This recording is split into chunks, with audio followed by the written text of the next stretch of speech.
今日のモカツはメス D ガンダム BB 戦士制作動画シリーズ。今回はナンバー112、1993年に展開された新 SD 戦国伝伝説の大将軍編からレックガンダム。まずその1の動画として軽装タイプ剣士を作りました。キットの開封から。キットは定価500円、パーツの色分けは最小限で、シールの量がこの頃は一番多かった時代の BB 戦士であるかもしれません。パーツは青、白、金メッキパーツとポリキャップ、スプリング、シールの構成で2つの袋に分かれて封入されていました。コミックワールドの載ったこの辺りのシリーズでは恒例の縦型説明書でした。組み立ては4ページにわたって記載。投資で作られていたコミックワールドはこのレックガンダムのものでパート106を数えました。組み立ての様子はここから説明書に沿って記録しています。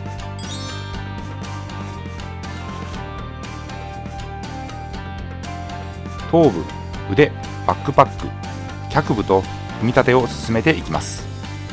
一部のパーツは当時主流だったランナーロック方式でのはめ込み推奨でしたが、ここでは順に沿って先にランナーカットした状態から進めていきます。パーツのはめ込み時に固定箇所にはプラモデル用接着剤を流し込み処理しています。使っているのはミスターセメント流し込みタイプです。低粘度の接着剤で樹脂入りサラサラした液状タイプです。合わせたパーツ同士の隙間に毛細管現象を利用して流し込み、パーツ同士を強力接着します。キャップに合わせ目への流し込みに便利な面相筆が装着されています。鉄空ガンダムは元は流星ガンダム。剣士で修行中に91に出会い、共に技を磨き合います。正義感が強く、強い相手を見ると剣豪としての血が騒ぎ勝負を挑みます。豪天の下で烈空の鎧を与えられます。武器として持つ翼神丸は代々受け継がれてきた名刀。振りかざせば空を切り裂く衝撃波がほとんどの鎧を真っ二つにします。このキットは1993年5月に発売されました。伝説の大将軍編のキットは109の烈光ガンダムから始まりましたが、この頃の BB 戦士は1992年来ちょうどナンバー100を超えたあたりから毎月1キットのリリースが続いていました。ボディのパーツにはポリキャップを漏れなく組み込んでいきます。ランナーからのパーツのカットはタミヤの薄刃ニッパーを使って組み立てを始める前にあらかじめ行って説明書に沿って準備をしています。 BB 戦士は1987年に発売開始されたガンダムシリーズのモビールスーツが2、3頭身のキャラクターとして登場してくるいわゆる SD ガンダムのプラモデルシリーズ。通算ナンバー400を超えるロングセラーとなりました。 BB の名前はリリース初期の BB 弾発射ギミックに由来しています。翼神丸という長い剣を収め、また自らもミサイルの発射ギミックを持つ G バード。背中に装着でき、キットのフォルムを引き立ててくれる武器アイテムでした。長い刀を収める鞘、G バードを組んで完了。珍しいちょんまげパーツがありました。下地を作る前にシタデルカラーのコントラスト、ブラックテンプラーで軽く墨入れ。このタイミングで液体塗料で墨入れするようにしています。塗装にあたっては水性塗料筆塗りで行うため、事前に艶消しコーティングをかけるようにしているので、にじみ防止にもこのタイミングがベターで、無塗装の軽装タイプ、剣士でフロントビューからリアビュー。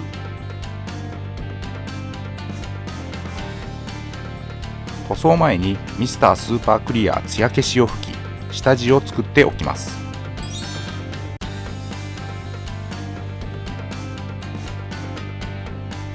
ここからは水性アクリル塗料で塗装です。使用したカラーごとにダイジェスト映像です。まずは下地塗装、青のパーツに色分けが必要な箇所、下出るカラーのレイヤー、ホワイトスカーを使いました。水で溶いて薄めた状態で塗っていきます。白の塗料で愛用はこの他に今回の塗装後半でも使うパレホのゲームカラーデッドホワイトなどがあります。続いてグレーです。下出るカラーのレイヤーエシングレイを使いました。バックパックやワンブ、G バードなど各所に塗るところがありました。本来は上塗り用の塗料ですが、そこそこの隠蔽力を持っているので使い勝手の良いカラーです。今回使ったカラーの他にグレイではメカニカススタンダードグレイ、セレストラグレイなどを明るさに応じて使い分けたりしています。頭部のちょんまげ的なパーツにも使っています。緑、パレホのモデルカラーミディアムオリーブを使いました。ここで赤です。パレホのゲームカラーでブラッディレッドです。鮮やかなレッドカラー、頭部、腕部、主に肩、脚部など塗装箇所がありました。塗料は水性アクリルの下出るカラーとパレホを併用しました。使った筆は基本は模型塗装用の面相筆、面積の広い箇所はブラシ、ハケなどを使って時短させて効率よくペイントをしました。オール筆塗りで仕上げました。この塗装で用いた塗料はこちら。塗装に要した時間は約60分でした。パレホはスペインが発祥の高性能水性アクリル塗料。チューブに入った形状で明るい色数も多く、フィギュアの塗装には重用している塗料です。よく使っているゲームカラーやモデルカラーは隠蔽力の強い塗料も多く扱いやすいです。続いて青です。成形パーツのカラーよりは若干明るい色を使いました。下出るカラーのベース、カレドールスカイです。粘性の高い隠蔽力の強いカラー。頭部、胴体、刀の絵などに。下出るカラーはミニチュアホビー用の水性アクリル塗料でイギリス生まれ。特徴的なミニ容器に入ったマットな質感、粘性高く隠蔽力の強いカラー種の塗料。ベース、レイヤー、シェード、コントラストなど用途に応じて総勢300種以上のカラーバリエーション。胴体の成形カラーは白だったので、ほぼ青に色分けするここのペイントが今回の塗装で一番面積の大きかった箇所かもしれません。色の境目、面相筆、あとはハケで一気に塗りました。ここで銀色です。パレホのゲームカラーでシルバー、発色の良い隠蔽力の強いカラー。黒、パレホのゲームカラーブラックです。シールを貼る前の目の部分に使いました。金色です。下出るカラーのベース、レトリビューターアーマーです。扱いやすいゴールドのカラーで隠蔽力強く粘性の高い塗料。頭部、胴体、腕部、脚部など随所に塗る箇所があります。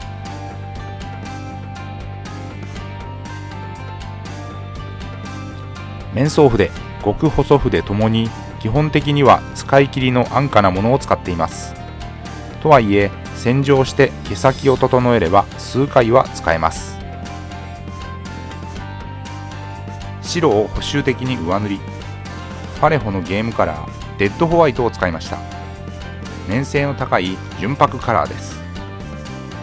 最後は青、白の成形カラーをそのまま活かすパーツにハケで一気に下出るカラーのテクニカル、特殊効果が表現できるカラー種にあるマットな質感に変える透明塗料、ストームシールドを使いました。粘性の高い塗料なので水で薄めて塗りました。塗装後に全体に吹いている艶消しトップコートよりも先にディティールまで質感を整えられるので、この塗料はプラモデル塗装では多用しています。色塗り後は水性トップコート、艶消しを全体に吹き乾燥させます。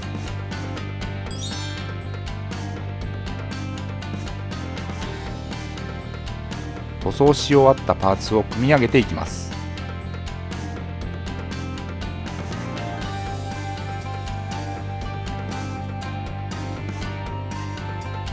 伝説の大将軍編は史上最強編の続編となる新 SD 戦国伝第2作。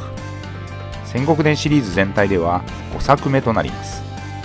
前作の主人公の一人である91烈光ガンダムが主人公を務め、シリーズとしてのつながりを強く意識したものとなっていました。大将軍の登場もあり、ナンバー120まで10のキットが展開されました。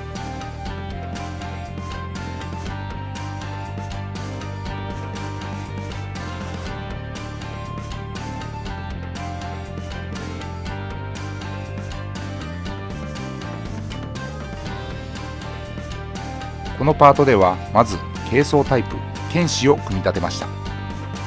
フロントビューからリアビューまで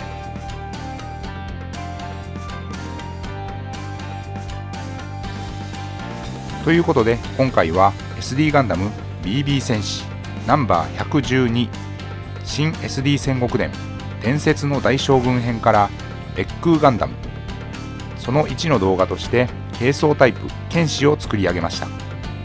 次回その2は武者形態の武装パーツを作ります。ご視聴ありがとうございました。次回の動画をお楽しみに。チャンネル登録、高評価、引き続きの応援のほどよろしくお願いします。